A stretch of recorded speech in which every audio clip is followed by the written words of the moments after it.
Mainit ngayon sa social media ang pangalan ni James Reid matapos umani ng halo-halong reaksyon sa social media na involved ang girlfriend to na si Issa Pressman.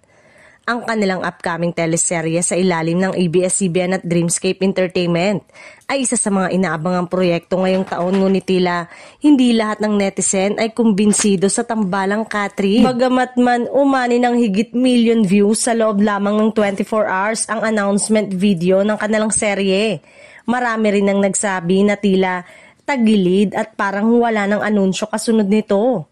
May ilan ding nagsabing forced at experimental ang proyekto, habang ang iba naman ay nagsabing open silang makita si Kathryn sa bagong katambal, lalo't matagal na rin siyang hindi napapanood sa serye. Sa kabila ng mga puna, nananatiling positibo si Kathryn. Sa isang panayam, nilinaw ng aktres na hindi love team ang proyekto nila ni James kundi isang professional partnership na layong magpakita ng mas mature at kakaibang kwento.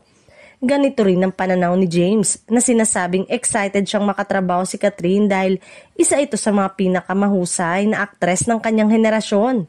Habang patuloy na pinagdedebatehan ng mga fans at bashers ang tambalan, mukhang wala pa ring anunsyo ang ABS-CBN sa susunod na mangyayari sa proyektong ito.